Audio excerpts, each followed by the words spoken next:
साखरपुड्यामध्ये बायकोने बॉयफ्रेंडला मिठी मारली म्हणून इन्कम टॅक्स ऑफिसरने जीवन संपवलं। घटना सत्य आहे, फक्त यामधील काही माहिती बदलली आहे जेणेकरून कोणाच्या भावनांना ठेच पोचणार नाही। प्रेक्षकांनो, घटना आहे नाशिकच्या एका गजबजलेल्या भागातील उत्तम नगरमधील इन्कम टॅक्स कॉलनी। सरकारी नोकरी करणाऱ्या अधिकाऱ्यांचे हे वसतिस्थान आहे आणि या ठिकाणीच राहत होता हरेकृष्ण पांडे, एक कर्तव्यदक्ष शांत स्वभावाचा इन्कम टॅक्स ऑफिसर। मूळचा वाराणसीचा असलेला हरिकृष्ण नाशिकमध्ये नुकताच पोस्ट झालेला होता आणि त्याचं काम देखील खूप छान प्रकारे चाललेलं होतं।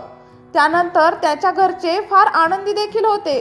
आपला मुलगा सरकारी नोकरीमध्ये लागला आहे आणि आता तो विवाहासाठी देखील तयार आहे असं घरच्यांचं मत होतं। बरीच काही स्थळं पाहिल्यानंतर त्यांना एक योग्य अशी मुलगी देखील मिळाली। तिचं नाव होतं मोहिनी पांडे। दोघांचंही मूळ गाव एकच होतं, ते म्हणजे वाराणसी। पाहणी झाली, त्यानंतर बोलणी झाली आणि दोघांनी एकमेकांना पसंत देखील केलं। साखरपुडा देखील ठरला आणि एप्रिल महिन्याच्या 18 तारखेला लग्नाची तारीख देखील ठरली होती। साखरपुड्याच्या तयारीसाठी हरेकृष्ण यांनी सुट्टी देखील घेतली आणि तो त्यानंतर वाराणसीला गेला। घरामध्ये सगळीकडे आनंदाचं वातावरण होतं, पण या आनंदावरती काळजीचं सावट घोंगावत होतं आणि ते कोणालाही दिसत नव्हतं। साखरपुड्याच्या दिवशी सगळे नातेवाईक गोळा झाले होते। त्यानंतर साखरपुड्याचा विधी सुरू होण्याआधी हरेकृष्ण यांनी एक गोष्ट पाहिली। त्यांनी पाहिलं मोहिनी ही एका अनोळखी पुरुषाशी सतत बोलत होती। सुरुवातीला त्याने दुर्लक्ष केलं, पण त्यानंतर पुढच्या क्षणी मोहिनीने त्या पुरुषाला घट्ट मिठी मारताना पाहिलं। त्यानंतर ते पाहून हरेकृष्ण हा अवाक झाला। सगळीकडे पाहुणे बसलेले होते। साखरपुड्याच्या विधी चालू असताना ही गोष्ट त्याच्यासाठी खूप धक्कादायक होती। त्याने थेट मोहिनीकडे विचारणा केली, हा कोण आहे? त्यानंतर मोहिनीने उत्तर दिलं, हा माझा बॉयफ्रेंड आहे। आता हे उत्तर ऐकून हरेकृष्ण जणू बधिरच झाला होता। जी व्यक्ती काही तासांमध्ये आपली होणार होती, आपली पत्नी ठरणार होती, ती दुसऱ्याच पुरुषाची इतक्या जवळीकतेने वागत होती हे त्यानं पाहिलं होतं।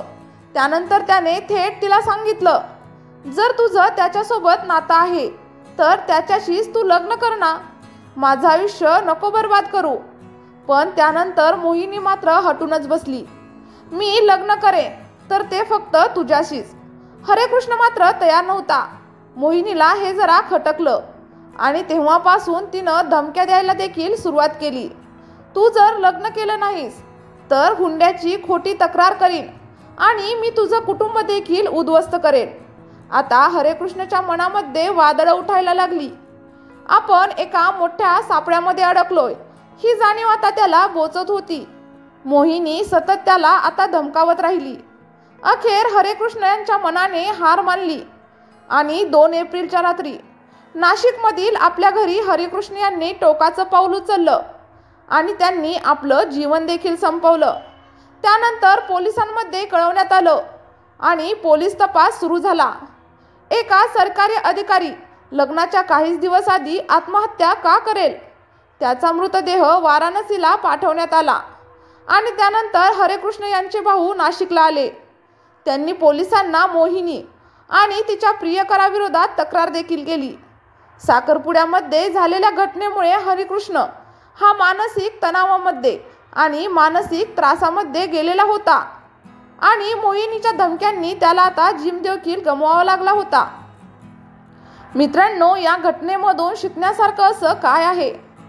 बघा, आजही समाजामध्ये अशी अनेक प्रकरणं घडतात ज्यामध्ये प्रेमसंबंध आधीपासूनच असतात आणि दुसऱ्याशी लग्न करणं हे केवळ स्वतःचं नव्हे तर समोरच्याचं देखील आयुष्य उद्ध्वस्त करू शकतं, याचा मात्र कोणीही विचार करत नाही। मुलगा असो किंवा मुलगी असो, जर तुम्ही दुसऱ्या व्यक्तीवरती प्रेम करत असाल तर तुम्ही तुमच्या घरच्यांशी प्रामाणिकपणे बोला। उगाचच दुसऱ्यांचं आयुष्य खेळ समजून त्याच्याशी खेळू नका किंवा त्याच्या वाऱ्यावर उडवू देखील नका। एक चांगला अधिकारी, एक प्रेमळ मुलगा केवळ एका चुकीच्या निर्णयामुळे कायमचा हरवला गेला। प्रेमामध्ये प्रामाणिक राहा अन्यथा कोणाचं तरी आयुष्य कदाचित शेवटचं ठरेल। चला तर मग प्रेक्षकांनो, ही हृदयद्रावक अशी सत्य घटना कथेच्या स्वरूपामध्ये तुम्हाला कशी वाटली हे मला याच व्हिडिओच्या कमेंट बॉक्समध्ये सांगायला अजिबातच विसरू नका। सोबतच आपल्या व्हिडिओला लाईक देखील नक्कीच करा आणि जर तुम्ही चॅनलवरती नवीन असाल तर चॅनलला सबस्क्राईब करायला अजिबातच विसरू नका। सोबतच बेल आयकॉनचे बटन देखील नक्कीच प्रेस करा, जेणेकरून असेच नवनवीन व्हिडिओचे नोटिफिकेशन्स तुम्हाला तुमच्या मोबाईलवरती सगळ्यात पहिल्यांदा पाहता येतील आणि अशाच क्राईम स्टोरीपासून तुम्ही अलर्ट देखील राहाल। धन्यवाद।